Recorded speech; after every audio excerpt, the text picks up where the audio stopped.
نحمدہ ونصلی علی رسولہ الکریم اما بعد فاعوذ باللہ من الشیطان الرجیم بسم اللہ الرحمن الرحیم۔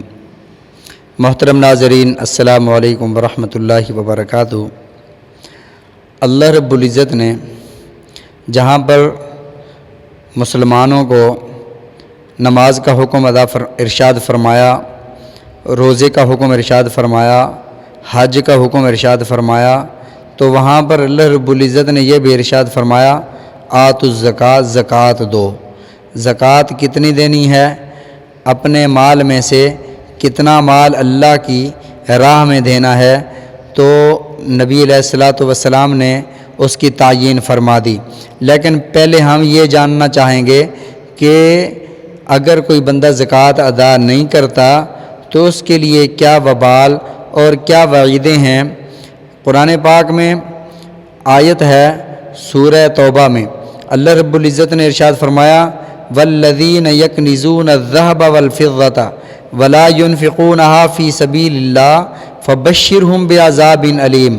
فرمایا جو لوگ سونا اور چاندی کو، مال اور دولت کو جمع کرتے ہیں اور اللہ کی راہ میں وہ خرچ نہیں کرتے، زکوٰۃ نہیں ادا کرتے، تو فرمایا اے میرے محبوب صلی اللہ علیہ وسلم انہیں عذاب کی خوشخبری دے دو کہ انہیں اللہ کا سخت عذاب پہنچنے والا ہے۔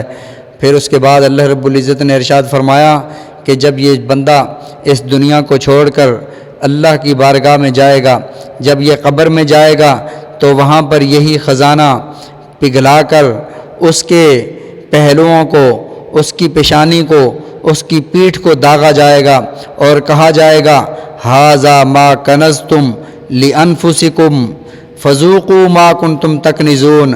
یہ وہی خزانہ ہے جو تم نے جمع کیا تھا اور زکوٰۃ نہیں ادا کی تھی، آج اس جمع کرنے کا تم عذاب چکھو۔ اور اللہ رب العزت نے صاف الفاظ میں ارشاد فرمایا فتکویٰ بہا جباہہم وجنوبہم وظہورہم، ان کی پیشانیوں کو داغا جائے گا، پہلوؤں کو داغا جائے گا، پیٹھ کو داغا جائے گا۔ تو مفسرین نے یہاں پر یہ فرمایا کہ اللہ رب العزت نے جسم کے دوسرے اعضاء کا تذکرہ نہیں فرمایا کہ آنکھوں کو داغا جائے گا، ہاتھوں کو داغا جائے گا، ٹانگوں کو داغا جائے گا، پیٹ کو داغا جائے گا۔ اللہ رب العزت نے پیشانی کا ذکر فرمایا، پہلو کا ذکر فرمایا، پیٹھ کا ذکر فرمایا۔ اس کی کیا وجہ ہے؟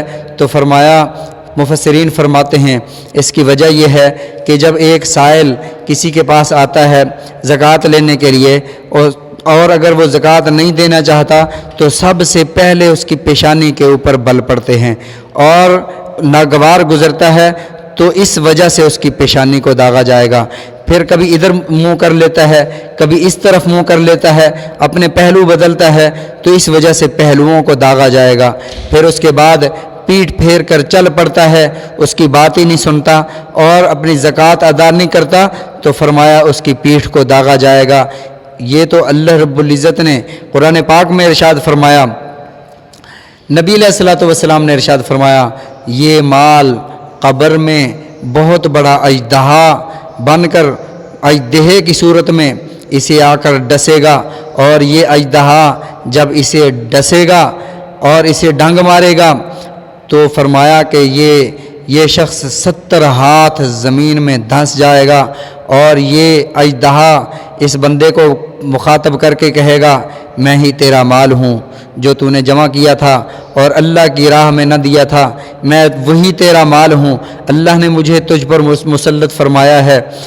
نبی علیہ الصلوۃ والسلام نے ارشاد فرمایا کہ اگر یہ اژدہا زمین پر ایک پھونک ہی مار دے تو قیامت تک اس سرزمین پر گھاس ہی نہ اگے، سبزہ ہی نہ اگے۔ اتنا زہریلا اژدہا، اتنا بڑا سانپ اس پر مسلط کیا جائے گا۔ تو دوستو محترم ناظرین، اتنا بڑا عذاب ہے زکوٰۃ نہ دینے کا۔ اور زکوٰۃ کتنا دینی ہے؟